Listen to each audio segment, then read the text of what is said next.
Баршаңызға сәлем, қалдарыңыз қалай?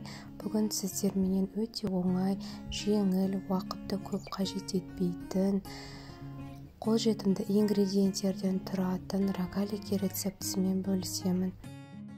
Рогалики көлеміне қарамастан өте жұмсақ мамықтай болып шығады. Ең алдымен жылытылған сүтімізді дайындап аламыз.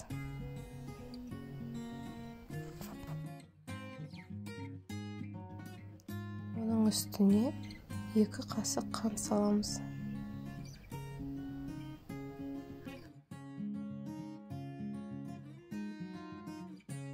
Қасықтың ұшымен тұз саламыз. Құрғақ ашытқымызды қосамыз.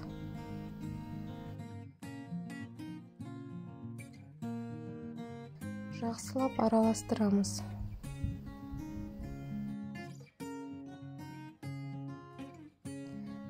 Бетін жауып, 15 минутқа жылы жерге қойып қоямыз. Уақыт өтті, бізде видеода көрсетілгендей сүтіміздің бетінде ашытқымыз көтеріліп шығу керек. Енді дайындап қойған бөлме температурасындағы сары майымызды қосамыз.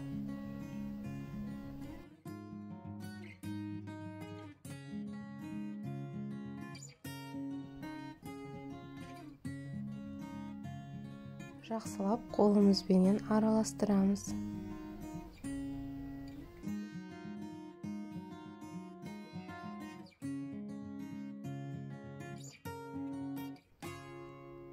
Електен өткізілген ұнымызды бірнеше бөлікке бөліп ақырындап қосамыз.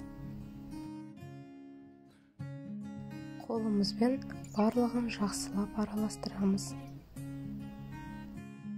Ұнымызды белгіленген мөлшерден көп қосудың қажеті жоқ.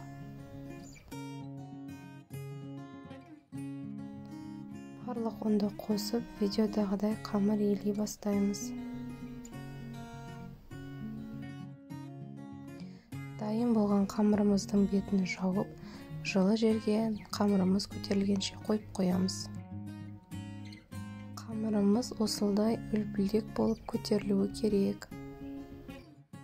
Силиконды жаймаға немесе тақтайға дайын болған қамырымызды қойып, қамырымызды бірнеше бөлікке бөлеміз. Сіздер қамырда бөлген кезде өздеріңізге керекті диаметрді таңдап алсаңыздар болады. Маған орташа көлемде болғаны ұнайды. Сол себептен орташа көлемді диаметрменен дайындадым. Сіздер қалауларыңызша бөлген қамырды үлкейтіп, үлкендеу қылдырып, немесе бұдан да кішкентай қылдырып жасасаңыздар болады. Қамырдың әр бөлігін осылай видеода көрсетілгендей дөңгелектеп шығамыз. Кейін оны оқтаудың көмегімен жақсылап жаямыз. Қамырды қатты қалың қылып жаюдың қажеті жоқ. Жұқалап жайсаңыздар жеткілікті. Жайылған қамырды видеода көрсетілгендей бөліктерге бөліп, өздеріңіз қалаған салманы пайдалансаңыздар болады.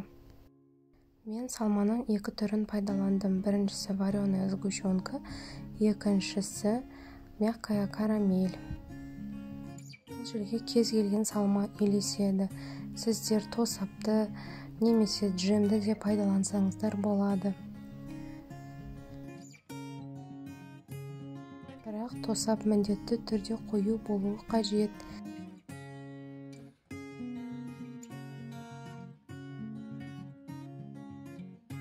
Рогаликтерді видеода көрсетілгендей орап, шеттерін жақсылап басуларыңыз қажет.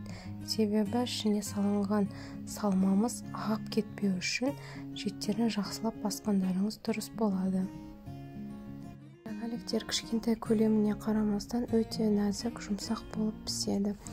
Мен рогаликтерді 180 градуста қызып тұрған пеште пісірдім.